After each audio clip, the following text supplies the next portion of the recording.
In the Bible, Jesus said, "A prophet is not without honor except in his native place, and among his own kin, and in his own house." So I've been thinking about that, and I asked myself, how could anyone, his kin, his family, and even his own people, would reject him? And he's even more respected by the Gentiles, revered and accepted and believed to be the Son of God.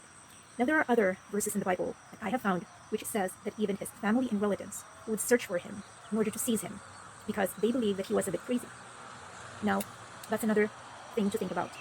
Maybe their culture back then was vastly different from our culture right now, and their sense of right and wrong was vastly different back then than we do now. Because Jesus taught about being in the world but not belonging to it. So it kind of like tells us that we must have our own worlds inside us, that we're not supposed to conform to the world, but rather to live in it, but at the same time not to belong to it, not to be beholden by it.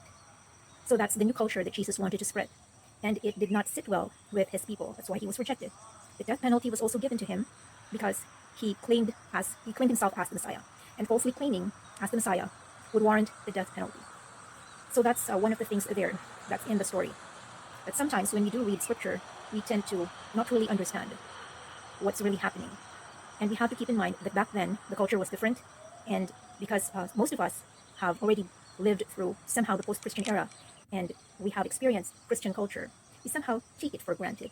Can you imagine living during the time of Jesus? He did berate the Pharisees and the Sadducees, and he used certain words to describe them, but I'm not going to repeat them here.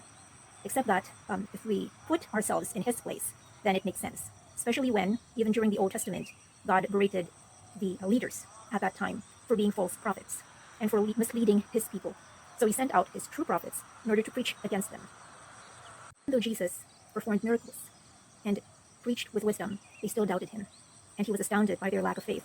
And so, it says there in the Gospels that he did not do any mighty deeds there, or if he did them, they were few and far between because of their lack of faith.